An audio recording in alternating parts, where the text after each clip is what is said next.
(6장) 보겠습니다. 6장은 백성들의 불성실한 회개를 책망하는 메시지입니다. 1절에서 3절은 암울하고 힘든 상황에서 소망과 회복의 메시지를 힘차게 외치는 부분인데요. 1절에서 3절 읽어보겠습니다. 오라, 우리가 여호와께로 돌아가자. 여호와께서 우리를 찢으셨으나 도로 낫게 하실 것이요 우리를 치셨으나 싸매 주실 것임이라. 여호와께서 이틀 후에 우리를 살리시며 셋째 날에 우리를 일으키시리니 우리가 그의 앞에서 살리라. 그러므로 우리가 여호와를 알자. 힘써 여호와를 알자. 그의 나타나심은 새벽 빛같이 어김없나니 비와 같이 땅을 적시는 늦은 비와 같이 우리에게 임하시리라 하니라. 지금 호세아는 하나님께 돌아가 힘써 하나님에 대해서 알자고 이렇게 외치고 있습니다. 지금까지 이스라엘 백성들은 그들이 하나님을 잘 안다고 생각했습니다. 그래서 하나님께서 자기들의 그 열심으로 바치는 제물이나 그 제사를 잘 받으실 거라고 착각했던 거죠. 그 부강한 그 나라의 많은 제물들을 가지고 하나님께 그렇게 열심히 바치면 그것이 하나님의 기쁨이 되리라고 그렇게 착각하고 있었습니다. 하지만 지금 호세아는 그것이 하나님을 아는 것이 아니라는 걸 너무나 잘 아는 거죠. 그래서 힘써 여호와를 알자라고 하는 것은 하나님을 너희들이 진짜 그렇게 안다면은 그렇게 살 수가 없다는 거죠. 하나님을 정말 알면 하나님이 뭘 원하는지를 알게 된다는 거죠. 그렇다면은 가난한 자를 압제하는 모습도 없을 것이고, 그러면은 탐심에 의해서 누군가를 거짓으로 빼앗고 그런 뇌물을 받고 이런 일들이 없다는 거죠. 그래서 제대로 하나님을 알자라고 얘기를 합니다. 만약에 그렇게 진짜 하나님을 알고 하나님을 제대로 예배할 때 그렇다면 하나님께서 회복시킬 것이다. 이렇게 말을 하고 있습니다. 그런데 4절, 에브라임아 내가 네게 어떻게 하랴? 유다야 내가 네게 어떻게 하랴? 너희의 인애가 아침 구름이나 쉬 없어지는 이슬 같도다.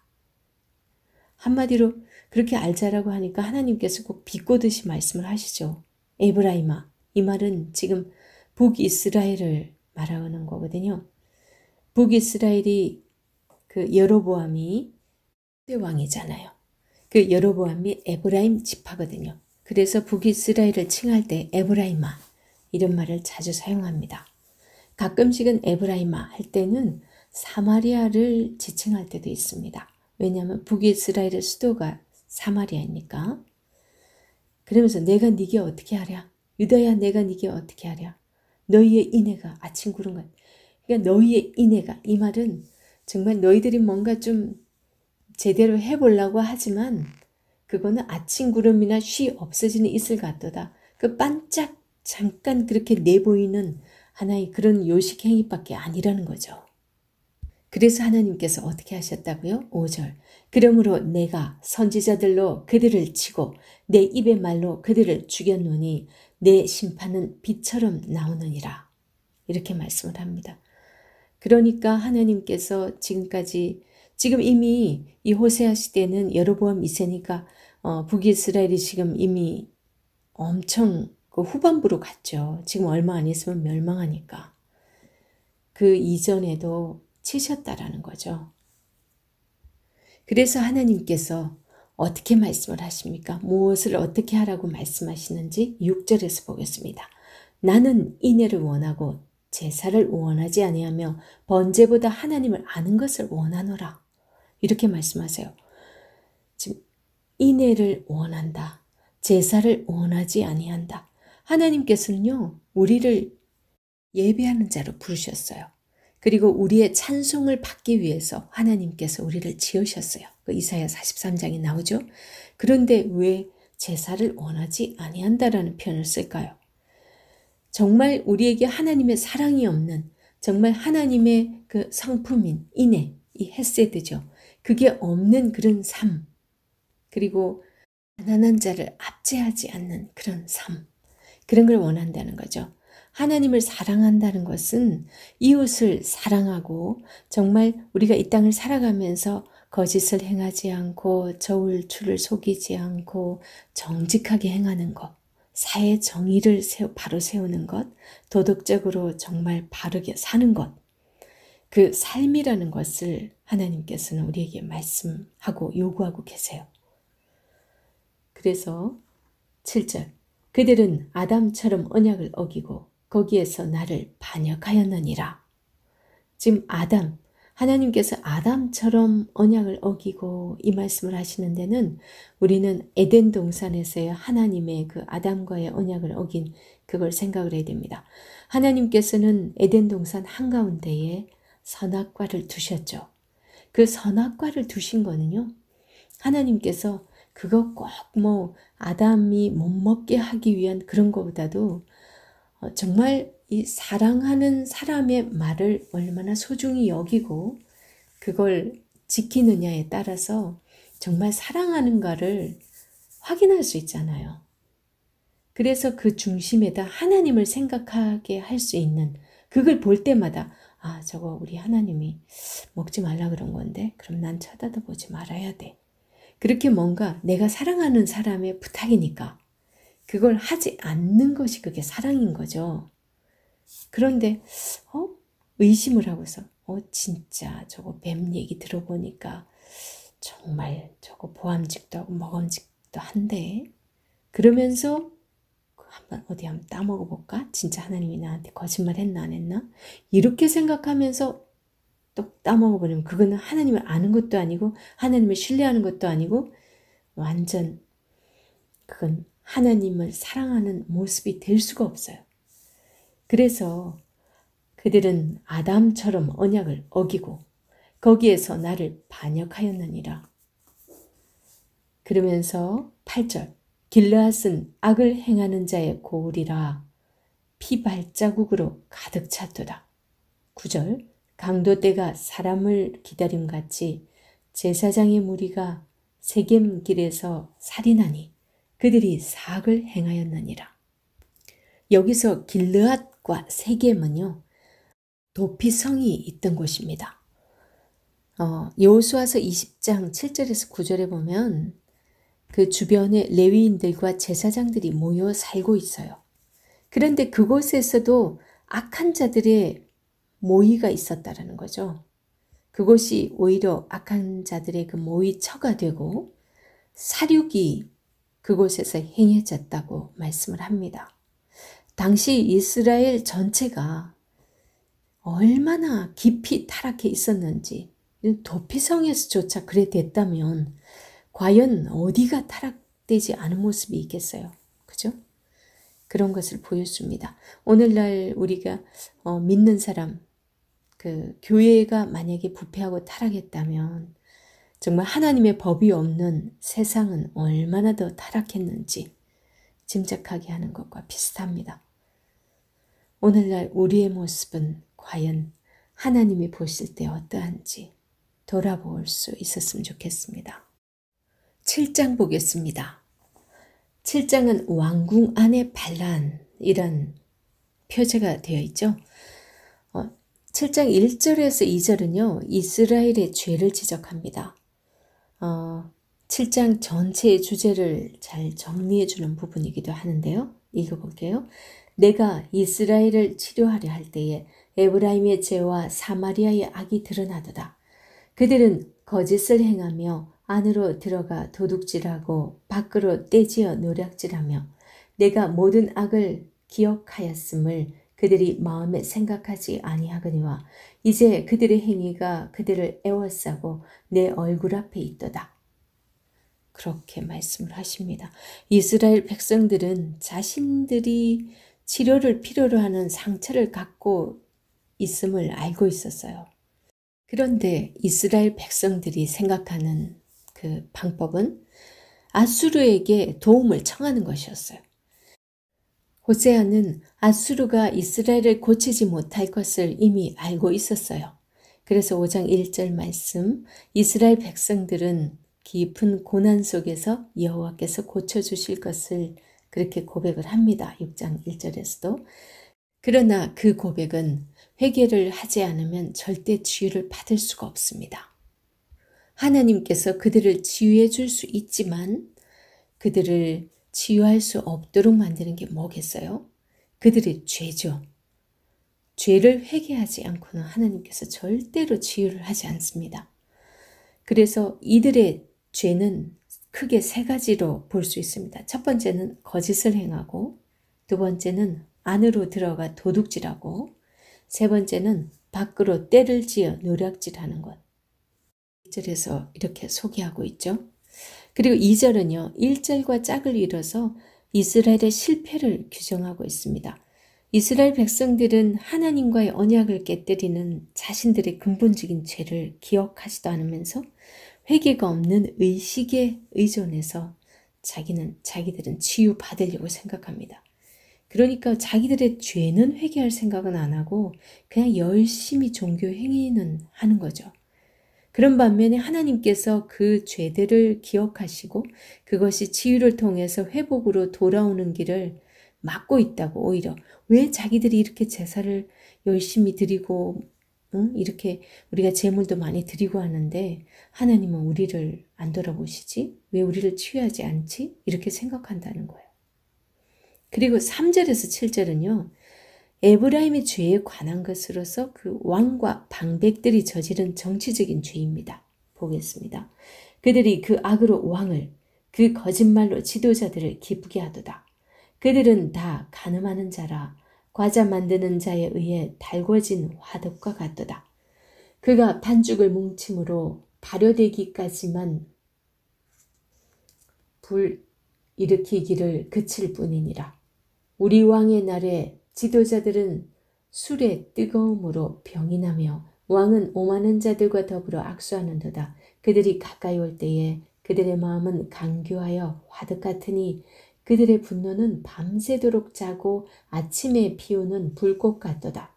그들이 다 화덕같이 뜨거워져서 그 재판장들을 삼키며 그들의 왕들을 다 엎드러지게 하며 그들 중에는 내게 부르짖는 자가 하나도 없도다. 이렇게 말씀하세요. 그들의 문제는 왕권이 하나님으로부터 왔다는 사실을 모르는 거예요. 지금 이 정치 지도자들이. 그래서 누구나 악과 거짓으로서 왕을 죽이고 왕위에 서로 오르겠다고 막 쿠데타를 일으키죠. 그래서 또 자기들끼리 막 치고받고 해서 그냥 얼마 안 돼서 막 계속 왕이 바뀝니다. 그래서 스가랴, 살룸, 베가, 호세아 이렇게 계속 쿠데타를 일으켜서 그렇게 왕이 되죠. 마지막 북이스라엘의 마지막 왕이 호세아입니다. 이런 정치적인 악과 거짓은 여호와 하나님을 향한 언약을 위반하는 우상 숭배나 간음과 같다는 하나님의 말씀이세요. 그래서 우상 숭배 행위에 대해서 화덕으로 표현을 하고 있습니다. 이 말씀이 좀 어렵게 느껴졌는데 잘 생각해서 보세요. 우상 숭배를 화덕에 비유하고 있다는 거예요. 그런데 빵을 만드는 사람이 반죽을 개고 데우면서 그것이 부풀어 오르기를 기다리는 동안 불을 약하게 지피는 것처럼 모든 것을 준비를 다 갖춘대요. 그런데 5절에서 보면 왕의 날이란 실제로 새로운 왕의 즉위식 하는 그날이라기보다는 새로운 왕을 탄생시키는 거사의 날을 의미합니다. 그래서 이건 뭐냐면요. 모든 것들이 준비되면 음모자들은 왕과 방백들을 위해 향연을 벌입니다. 나름대로 이제 상대편에서 그렇게 쿠데타를 일으킬 준비를 다 했겠죠. 그러고 나서 왕은 방어가 전혀 돼 있지 않고 그 기존의 왕은 지금 설마 자기가 막 술에 취해 있으면서 쿠데타를 일으킬 거라고 생각 못하죠. 그래서 왕은 전혀 방어 자세가 돼 있지 않아요. 그 다음에 방백들은 아주 취해 있습니다. 그때 거사가 시작된다는 거예요. 이게 열왕기상의 16장에 잘 소개되고 있습니다. 열왕기상에 보면 그 북이스라엘의 이 쿠데타 장면들을 그려주고 있으니까 한번 참고로 보시고요. 그래서 그들의 기다림은 화덕의 준비와 같이 밤새도록 잔잔한 불과 같이 잘 이렇게 준비하는 그런 모습을 이렇게 화덕의 떡을 굽기 전에 이렇게 준비하는 것에 비유하고 있습니다. 그러다가 이제 새벽이 되면은 절정에 올라서 활활 타오르는 것처럼 이렇게 이제 불을 제대로 지피는 것처럼 모든 것들을 이렇게 삼켜버린다는 거죠. 그래서 이 혁명으로 인해서 재판장과 왕이 쓰러지고 새로운 세력들이 왕을 이제 다시 세운 후에 지배 세력으로 그들이 이제 다시 등장한다는 거죠. 그 장면을 지금 이 3절에서 7절에 이렇게 어렵게 말씀하고 있는 거예요. 이런 모든 것들이 저속한 정치적인 그들의 산물의 모습들이라는 거죠. 하나님이 얼마나 역겨웠으면 이렇게 표현을 하세요. 호세아는 이런 정치적 격동의 문제를 한마디로 요약을 합니다. 7장 7절에 보면 그들이 다 화덕같이 뜨거워져서 그 재판장들을 삼키며 그들의 왕들은 다 엎드러지게 하며 그들 중에는 내게 부르짖는 자가 하나도 없다다. 내게 부르짖는 자가 하나도 없도다. 하나님을 찾는 자는 없는 거예요. 그런 가운데. 그러면서 왕들은 악과 거짓의 힘으로 왕권을 장악하지만 그 또 다른 그런 동일한 힘에 의해서 또 그들은 그 왕조가 또 파멸되는 거죠. 그래서 이스라엘의 정치적 혁명의 결과는 바로 자신들의 정체성이 어떤 존재인지 그거를 모르는 데서 비롯됐다는 거죠. 그것은 이들이 언약을 위반하고 하나님의 말씀을 무시하고 하나님을 떠나서 자기들만의 왕국을 세워서 만들어가는 그런 모습이 됐기 때문이라는 거죠. 그리고요 7장 8절에서 12절은 국제관계에서 이스라엘의 어리석음과 심판을 선고하고 있습니다. 왕과 방백들이 저지른 또 다른 죄가 뭐냐면 약한 국력으로 국제적 위기를 극복하기 위해서 자기들은 그렇게 이제 북이스라엘이 그렇게 대단한 큰 나라는 아니니까 그 약하니까 어떻게 하냐면 열방들의 힘을 의지하려고 생각을 했다는 거예요. 적어도 하나님을 믿는 그런 백성들이면 하나님을 의지해야 되는데 열방 좀 잘 나가는 나라 애굽이나 뭐 아수르나 이렇게 의지하려고 생각했다는 거예요. 그래서 예언자는 지금 이 호세아죠. 이 외국과의 동맹과 연합을 통해서 나라를 구원하려는 외교 정책 자체를 지금 비판하기 위해서 그걸 무엇에 또 비유를 하냐면요. 8절에 에브라임이 여러 민족 가운데 혼합되니 그는 곧 뒤집지 않는 전병이로다. 이렇게 표현하세요. 뒤집지 않은 전병 어떻게 되나요? 새까맣게 타겠죠. 그리고 11절에는요. 에브라임은 어리석은 비둘기같이 지혜가 없어서 애굽을 향하여 부르짖으며 아수르로 가는도다. 이렇게 얘기하고 있습니다. 뒤집지 않는 전병, 어리석은 비둘기. 이게 지금 에브라임의 북이스라엘의 모습을 이렇게 비유를 합니다. 당시는 호세아 왕이 치리하던 때로 왕국은 영토를 잃어버렸고 아수르에 의존해야 할지 애굽에 의존해야 할지를 알지 못하던 상황이었대요. 그래서 8절에서 혼잡된다라는 이 말을 이 8절에서 혼합되니라는 이 말은요. 섞이다라는 뜻인데 기름이 가루에 섞여서 정체를 잃게 되는 것처럼 기름이 가루에 섞여버리면 어떻게 돼요? 그런 것처럼 이스라엘이 열방에 혼합되는 그런 현상을 설명합니다. 이스라엘이 위기 앞에서 지혜를 짜내서 열방과 동맹하고 정체성을 찾을 수 있을 것처럼 이렇게 뭔가 겉으로는 보여집니다. 그런데 실상은 열방들 사이에서 흔적도 없이 사라질 수 있음을 이렇게 말씀하고 있습니다. 그래서 8절에 그런 모습을 뒤집지 않은 전병이라는 표현을 썼죠. 전병을 뒤집지 않으면 그 밑에가 어떻게 돼 있어요? 새까맣게 타가죠. 나중에 먹지도 못하게 되죠. 이것은 마치 불에 들어가는 이 이스라엘이 여호와를 향해 전적으로 돌이키지 않으면 뒤집지 않으면 이게 안 되는 그런 상황을 묘사해 주고 있습니다. 그래서 10절 이렇게 말씀하죠. 이스라엘의 교만은 그 얼굴에 드러났나니 그들이 이 모든 일을 당하여도 그들의 하나님 여호와께로 돌아오지 아니하며 구하지 아니하도다. 이렇게 말씀을 합니다. 지금 에브라임은 잘못된 쪽을 의지하는 바람에 지금 다 들어가고 있다고 말씀하고 있죠. 그래서 에브라임의 힘은 이방인에 의해서 삼켜졌습니다.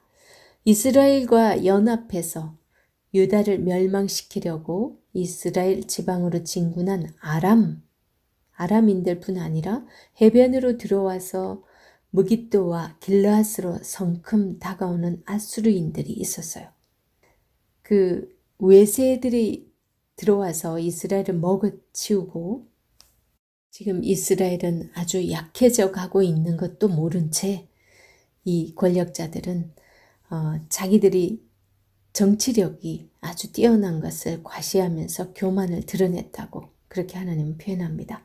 겉으로 보기에는 아무 일 없는 듯 보이지만 민족의 위기를 깨닫지 못하고 여호와 하나님을 찾지 않는 이스라엘 백성들이 불쌍해서 호세아는 이렇게 탄식하듯 말하고 있습니다. 그 11절 이하는요. 나라가 쇠해 가는 것도 알지 못하면서 여전히 열방을 의지하는 이스라엘의 모습을 어리석은 비둘기로 묘사하고 있습니다. 힘이 있는 쪽을 의지하면 민족이 안전할 거라고 그 착각 속에서 애국과 아수르 사이에서 애국, 친애국파, 친아수르파 이렇게 서로 막 갈팡질팡하고 있었어요. 그러나 그들이 어느 쪽을 택하든지 하나님을 의지하지 않고는 결국은 그들에게 지금 남아있는 것은 오직 심판만이 기다리고 있는 겁니다.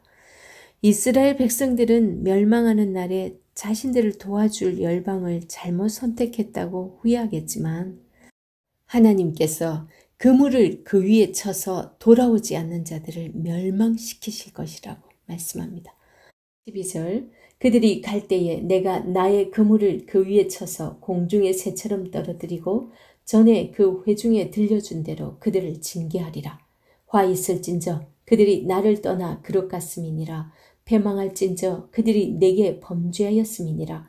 내가 그들을 건져주려 하나 그들이 나를 거슬러 거짓을 말하고 성심으로 나를 부르지 아니하였으며 오직 침상에서 슬피 부르짖으며 곡식과 새 포도주로 말미암아 모이며 나를 거역하는도다. 12절에서는 하나님께서 그 회중에 들려준 대로 그들을 징계할 거다. 이미 내가 공지한 대로 그렇게 심판할 거다. 그렇게 말씀합니다. 그리고 13절에서 16절은요. 이스라엘의 반역으로 파멸에 대한 탄식입니다. 이 구절들은 하나님께 반항하는 이스라엘 백성들을 향한 저주의 외침과 선포가 담겨 있습니다. 저주의 말은 재앙을 불러일으키기보다는 재앙의 결과가 임박한 자들을 향해 슬퍼하며 경고합니다. 하나님의 경고는 심판이 임박해 있는 자들을 향한 조가와 같은 그런 말씀입니다. 이스라엘이 여호와께 행한 범죄는 그들이 순종해야 하는 권위를 전제하고 있는데요. 범죄라는 말은 이 봉신관계 언약을 깨뜨리고 왕이나 주인에게 저항하는 정치적 반영에 사용되고 있습니다. 이게 지금 열왕기상 12장에 보면 그렇게 나오는데요. 이스라엘의 범죄에 대한 하나님의 반응은 과거에 그들을 애굽에서 구속하신 것처럼 다시 구속하신 것입니다. 그러나 이스라엘을 아수르의 위협으로부터 구하시려는 하나님의 뜻은 이스라엘의 거짓으로 인해서 그렇게 하지 않습니다. 그들이 제대로 회개하고 돌아왔다면 구해줬겠죠. 아수르로부터. 이스라엘이 아수르에 의해서 완전히 멸망하기 그 이전에도 아수르가 자주 쳐들어왔었는데요. 아수르 군대가 출정해서 이스라엘 땅의 많은 소산을 빼앗아가고 주수한 곡식들을 빼앗아 간 적이 있어요. 그런 위기에서도 이스라엘은 짜크는 부르짖다라는 뜻이거든요. 그 짜크라는 그 단어로서 하나님을 향해 부르짖기도 했습니다. 8장 2절에서 보면. 그러나 이스라엘 백성들의 그 부르짖음은 형식적이었고 회개하지 않은 것이었다고 그렇게 말씀하고 있습니다. 그래서 14절 읽어보겠습니다. 성심으로 나를 부르지 아니하였으며 오직 침상에서 슬피 부르짖으며 곡식과 새 포도주로 말미암아 모이며 나를 거역하는도다. 이런 표현을 씁니다. 이거는 진심으로 그렇게 회개하면서 하는 그런 기도가 아니었고 형식적으로 이 침상에서 이거는 그냥 뭐 들어누워서 뭐 편하게 뭐 그렇게 하는 거죠. 그 형식적으로 하나님께 부르짖는 듯한 그런 모습을 얘기합니다. 그러면서 여호와 하나님과 바알을 혼돈해서 가나안 그 신 바알이잖아요. 그 풍요 제의를 통해서 그걸 하면서도 하나님께 자기네들이 마치 그렇게 예배드리느냐 그렇게 하나님을 속이려고 하고 그걸로서 자기들은 만족해서 그러면서 하나님의 마음을 살려고 하고 하나님을 통제하려고 했다는 거죠. 그래서 이 14절 말씀을 보면 마음을 다해 하나님을 부르지 않고 바알 숭배 제의로서 이 침상에서 부르짖고 곡식과 새 포도주로 인한 모임을 통해서 이 말은 그야말로 엄청난 풍요 제의를 하면서 이 침상에서 부르짖는 것은 하나님이 원하시는 진정한 기도가 아닌데 바알을 위한 하나의 익숙한 제의일 뿐이라는 거예요. 누구나 이 바알을 위한 제사를 할 때는 이들이 제사를 지내러 가면 성창들과 관계를 하는 그런 정말 추잡스러운 그런 행동을 했습니다. 얼마나 기가 막혔을까요? 하나님께서. 그래서 15절 내가 그들 팔을 연습시켜 힘있게 하였으나 그들은 내게 대하여 악을 꾀하는도다. 하나님께서 팔을 연습시켜 힘있게 만들었다. 이 말씀은 이스라엘의 역사를 통해서 볼 때 하나님께서 항상 그들을 구원하셨다라는 의미죠. 그들을 강하게 한 것도 하나님이시라는 것을 지금 말씀하고 있습니다. 그래서 이스라엘이 국가적 위기와 그 고통을 극복할 수 있었던 그 원동력은 오직 하나님이었다라는 것을 하나님께로 비롯됐다는 것을 이렇게 강조하고 있는 거죠. 그런데 이스라엘은 위기 때 열방과의 동맹을 통해서 그 힘을 확보하고 바알 제의를 통해서 여호와를 조종하려고 했던 그런 모습들 보였다는 거죠. 하나님이 아주 기가 막혀서 말씀을 합니다. 그리고 16절에서 속이는 활이라는 말은요. 공격할 곳을 향해 적중하지 못하고 다른 표적지를 향해 날아가는 활을 이렇게 의미하는데 이것은 이스라엘의 행위에 빗대서 하는 말이에요. 이스라엘 그들이 하는 짓이 지금 하나님께서 그들을 팔을 강하게 한 이유가 뭐겠어요? 팔을 그렇게 연습시켜서 강하게 힘있게 만든 것은 하나님의 살아계심을 드러내고 하나님의 영광을 드러내기 위함인 건데 그 목적이 완전 빗나간 거죠. 그래서 속이는 활이라는 표현을 쓰세요. 그리고 이어서 방백들이 칼에 엎드러지다 라는 이런 말은 전쟁에서 패하게 됨으로 인해서 죽음을 맞이하게 되는 것을 말씀하고 있습니다. 죽음의 원인으로 열거된 그 혀의 거친 말이라는 이런 표현이 있죠. 이것은요. 16절이 이렇거든요. 그들은 돌아오나 높으신 자에게로 돌아오지 아니하니 속이는 활과 같으며 그들의 지도자들은 그 혀의 거친 말로 말미암아 칼에 엎드러지리니 이것이 애굽 땅에서 조롱거리가 되리라. 이들이 심판받은 원인으로 열거되는 혀의 거친 말, 이거는요 하나님께서 보낸 선지자의 말에 저항한다라는 그런 의미입니다. 그 다음에 여호와를 거슬러 거짓을 말하고 하나님의 말씀을 저주할 때에 심판을 자초하는 그런 모습인 거죠. 스스로 강한 척 위장하고 열방과의 동맹을 꾀하면서 번지르한 이 종교의식을 하고 있는 이 방백들은 칼에 의해서 쓰러질 그때 오히려 애굽인들이 그들은 도움을 애굽에 청했는데 오히려 그 애굽인들에 의해서 조롱받게 될 것이라고 말합니다. 이런 걸 보면 열방들은 자기들의 필요에 따라서 이스라엘을 조종하기 때문에 이스라엘 백성들이 망하는 것을 오히려 조롱하며 지켜보게 된다는 거죠. 오늘날도 우리 많이 생각해야 됩니다. 우리나라가 때로는 중국을 의지하는 쪽, 어떤 쪽은 미국을 의지하고 일본과 또 가까운 그 정당에 따라서 또 서로 지지하고 서로 가까운 쪽들이 있어요. 그죠?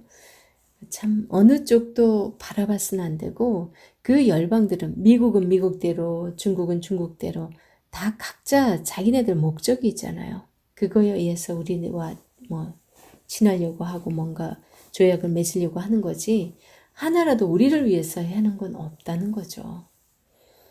오직 하나님만 바라봐야 됩니다.